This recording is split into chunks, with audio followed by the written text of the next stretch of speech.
Umutoza ubundi yategereje ko bazabona ko hari akazi keza ari gukora, bakamuha proposal, bakamuhereza donc icyo bashobora kumuhemba mbere, ariko ikosa rya mbere federation yakoze yaramubwiye ngo coach we tubwira ibyo wifuza guhembwa turebe niba twabibona. Hari ikibazo cyarimo n'amakosa kuko umutoza aravuga ngo si njyewe nk'umukozi wigenera ibyo mu mpemba, ahubwo mwe mwari mu propose ibyo mu mpemba nkareba ko bihura n'akazi kanyu. None ibyo bamupropoje ko yabigaya akabigayira no gutangaza amakuru bagiye kumpropose ibindi mbona biri hasi cyane, donc ni nkaho atigeze ahabwa ibyo yexpectingaga agereranyije ibyo yahembwaga n'akazi yari amaze gukora. Uko biri kose wenda top up yabaye ariko ntabwo yari ishimishije ku buryo wenda bwamunyuze. N'ubundi mwibuke ko umutoza ahabwa $10,000 by'amadolari by'umushahara, agahabwa n'ibindi yemerewe twabigarutse $3,000 by'amadolari,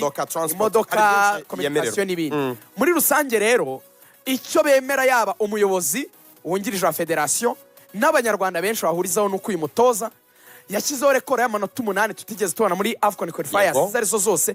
Numvisha Fiacre yibaza ngo ndumva tujya no muri kandi tutaragize nibyo. Tujya muri kandi twakinnye match enye gusa, twakinnye match ebyiri za Uganda, dukina ebyiri za Ghana, twabonye 7. Nuko ngo twatsinze Uganda rimwe, tunganya rimwe, tubona 4, dutsindagana rimwe, ariko romfite yari foroma ya match nyine bitandukanye n'iki gihe. Rero uyu mutoza abantu bemera ko yagahawe amasezerano asa n'utanyuzwe n'ibyo yahawe, ariko hari ikizere ko n'ubundi bazongera bakaganira kugira ngo byongerwe aba yahabwa amasezerano. Abantu benshi bashingiye ku bintu bitatu Lorenzo twakimushitse ko akwiye kuyahabwa. Icyambere baravuga batakwiye guhabwa amasezerano kubera ko byibura ubu ngubu Amavubi arakina ukabona ko ashobora gukina umupira. Ibitego bya Nigeria sirito nk'icya kabiri ni igitego twubatse. Igitego cya kabiri twatsinze ikipe y'igihugu ya Libya ya Benham i Kigali ni igitego cyubatswe. Abantu bavuga bati Amavubi asigaye agerageza gukina, ntago ari bya bindi byo gufata igipira ndaguteye bakakiruka inyuma. Icya kabiri babatuye umutoza ni umutoza uri kutwereka ko ashobora gukora ku magra rendezvous ku bigugu.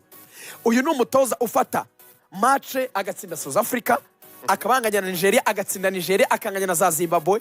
Ayo ni amakipe atari mato, arimo aragerageza kwitwara neza. Banamushimira ko nibura yazanyemo heterogeneite muri rezilita, kuko hari igihe u Rwanda rwabaga rugomba kunganya no gutsindwa gusa, bya byiza rukanganya, ariko ubu aranganya agatsindwa ariko akanatsinda, agatsinda n'amakipe akomeye. Akantu kanyuma bamunenga nako ko hari abakinnyi bashwanye baravuga ngo federation nicane nawe bagaruye basahabo, bagaruye ba Yorke, nibamara kugerana ubumwe abakinnyi bagarutse mu Mavubi bamushakira n'abandi beza nk'aba Noam Emeran, bamushakire n'abandi bakinnyi bamufasha, ati yongererwa amasezerano, uyu mushinga yatangiye awukomerezeho. Ntitwagiye mu cy'Afrika nibyo, ariko hari progress, hari intera yabayeho mu buryo bw'imikino na resultat ukurikije aho twari turi n'aho tugejeje, ku buryo akomeje umushinga wenda imbere usoza. Utekereza ko ari nk'ibingana gute bakwiye kumuha? Ibyo bamuha urabizi, utekereza ko kugira ngo bamwemeze kuhaguma ya godiyo ye ishaje burindi, utekereza ko bashobora kubigeza nko ku ruhe rwego? Umutoza w'Amavubi package ye yose ihagaze $21,000 z'amanyarwanda, ufashe imishahara n'ibindi bintu byose ahabwa, kwishyurirwa inzu n'amamodoka n'ibindi n'ibindi.